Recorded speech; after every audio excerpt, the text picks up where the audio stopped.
Alors, dans cette vidéo, on va montrer comment créer un modèle de type .m. Alors, c'est quand on dit .m, comme ici, on parle de l'extension du fichier, des modèles d'Office tout simplement. Alors, on commence avec un document vide qu'on veut modifier. Alors, disons que dans ce cas-ci, je modifie son en-tête pour mettre le nom de l'entreprise, que j'appelle entreprise. Disons, je pourrais mettre, je sais pas moi, la date que je mets automatique, là, disons dans un premier temps.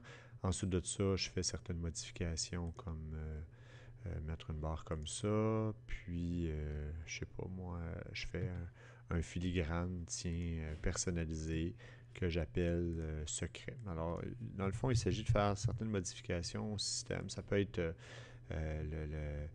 la mise en page, ça peut être les marges qui sont étroites, etc. Une fois qu'on a fait nos modifications telles que demandées, on peut même aller modifier les thèmes à la limite. Là. On peut peut-être prendre un thème orangé.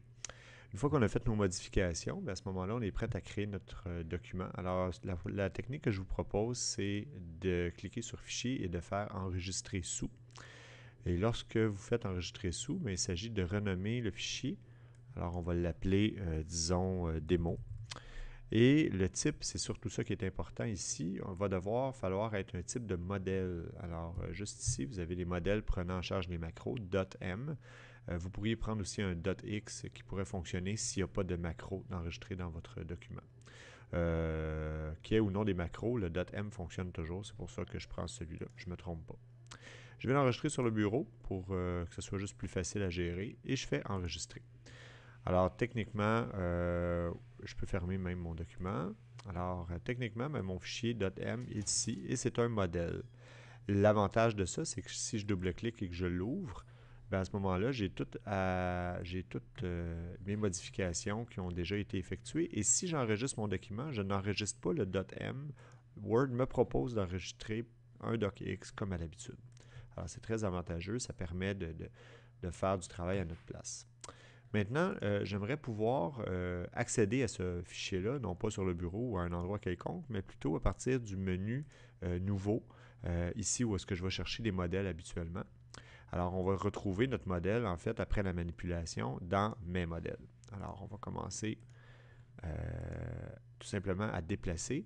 Alors, il faut aller chercher, en fait, un répertoire, dans le répertoire personnel de l'utilisateur.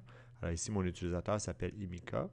Dans AppData, si AppData n'est pas visible, c'est un fichier ou dossier caché, vous devez aller dans Options dossier de recherche, dans Affichage, et vous allez vous assurer que la puce Afficher les fichiers, dossiers et lecteurs cachés soit bien activée, de façon à pouvoir voir cet élément-là.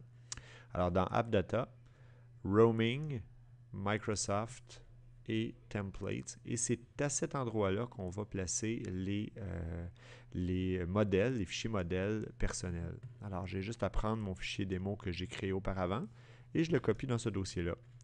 Alors, évidemment, c'est un dossier qui est par utilisateur. Alors, vous devez le faire pour chacun des utilisateurs du système. Après ça, bien, une fois qu'on va démarrer Word, il ne se passe absolument rien d'anormal. Outre le fait que lorsque je fais Fichier nouveau et que j'appuie sur mes modèles, bien, le modèle de démo que j'ai créé tantôt se retrouve dans la liste et ça permet de partir avec un modèle comportant une certaine mise en forme. Et même lorsque je tape des éléments qui sont de niveau, par exemple, titre 1, bien, ce n'est pas un titre 1 habituel, c'est un titre 1 qui comporte le thème que j'ai choisi initialement dans mon modèle. Alors, c'est comme ça qu'on va créer des modèles personnalisés dans Word 2010.